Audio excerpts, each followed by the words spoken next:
ನಮಸ್ಕಾರ ಮಾಧ್ಯಮ ಸ್ನೇಹಿತರಿಗೆ. ಸುಮಾರು ಜನ ಫೋನ್ ಮಾಡ್ತಾ ಇದ್ದೀರಿ, ದಯವಿಟ್ಟು ಕ್ಷಮೆ ಇರಲಿ. ಇಲ್ಲಿ ನೆಟ್ವರ್ಕ್ ಸಿಗ್ತಾ ಇಲ್ಲ, ನಾವು ಯಾರಿಗೂ ಮಾತಾಡೋಕ್ಕಾಗ್ತಾ ಇಲ್ಲ. ಬೆಳಗಾವಿಯಿಂದ ನಾವು ಬಂದಂತಹ ಸಾಕಷ್ಟು ಜನ ಯಾತ್ರಿಕರು ಏನಿವತ್ತು ಕುಂಭಮೇಳ ಪ್ರಯಾಗರಾಜದಲ್ಲಿ ಸೇರಿದ್ದೇವೆ.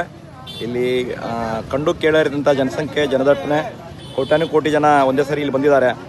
ಬೆಳಗ್ಗೆ ಅಮಾವಾಸ್ಯೆಯ ಪವಿತ್ರ ಸ್ನಾನಕ್ಕಾಗಿ ಮುಂಜಾವಿನಲ್ಲಿ ಏನು ಬ್ರಹ್ಮ ಮುಹೂರ್ತದಲ್ಲಿ ಸಂಗಮಕ್ಕೆಲ್ಲ ಜನ ಹೋಗಿದ್ರು. ಅಲ್ಲಿ ಕಾಲು ತುಳಿತೆಲ್ಲ ಆಗಿತ್ತು ಸ್ವಲ್ಪ.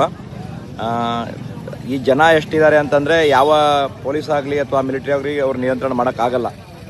ಬಹಳಷ್ಟು ಸಂಖ್ಯೆಯಲ್ಲಿ ಜನ ಬಂದಿರೋದ್ರಿಂದ ಜನ ಸ್ವಲ್ಪ ಸಹಜವಾಗಿ ನುಗ್ಗಲು ಆಗ್ತಾ ಇದೆ. ಸಾಕಷ್ಟು ಜನ ವೃದ್ಧರಿಗೆ, ಮಹಿಳೆಯರಿಗೆ, ಮಕ್ಕಳಿಗೆಲ್ಲ ತೊಂದರೆಗಳಾಗಿತ್ತು. ನಮ್ಮ ಕೈಲಾದಂಥ ಸಹಾಯಗಳನ್ನು ಮಾಡಿ ನಾವು ಜನರನ್ನು ಈಗ ಅವರವರ ಜಾಗಕ್ಕೆ ತಲುಪಿಸುವಂಥ ಕೆಲಸವನ್ನು ಮಾಡಿದ್ದೇವೆ.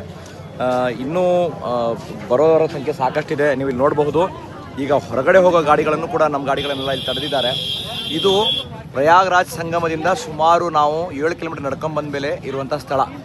ಸೊ ಹಾಗಾಗಿ ಇಲ್ಲಿ ಬರುವಂತಹ ಜನರಿಗೆ ಮಾನಸಿಕವಾಗಿ ಸಿದ್ಧತೆ ಇರಬೇಕು. ಬಹಳ ಪವಿತ್ರವಾದ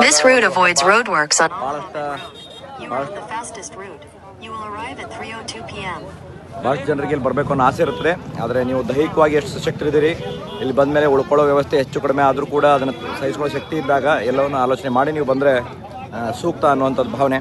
ಅದರ ಜೊತೆಗೆ ಬರುವಂಥವರು ಭಾಳಷ್ಟು ನಿಮ್ಮ ಅವಶ್ಯಕತೆ ಇರುವಂತಹ ಮೆಡಿಸಿನ್ ಆಗಿರಬಹುದು, ಊಟ ಆಗಿರ್ಬೋದು ತೊಗೊಂಡು ಬನ್ನಿ. ಇಲ್ಲಿ ಅದು ಸಿಗದೇ ಇದ್ರೂ ಕಷ್ಟ. ಆಮೇಲೆ ಈ ಕಡೆಯಿಂದ ಬಂದಂಥ ಭಾಳಷ್ಟು ಜನಕ್ಕೆ ಸುಮಾರು ಸ್ಟ್ಯಾಂಪೇಡಲ್ಲಿ ಕಾಲು ತುಳಿತದಲ್ಲಿ ಸ್ವಲ್ಪ ಪೆಟ್ಟುಗಳೆಲ್ಲ ಆಗಿದೆ ಅನ್ನೋ ಸುದ್ದಿ ಇದೆ. ಬಾಕಿ ಎಲ್ಲರೂ ಸುರಕ್ಷಿತವಾಗಿದ್ದಾರೆ ಬೆಳಗಾವಿ ಭಾಗದಿಂದ ಬಂದಂಥವರು.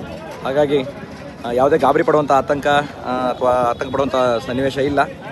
ಎಲ್ಲರೂ ನಾವು ಸುರಕ್ಷಿತವಾಗಿದ್ದೇವೆ.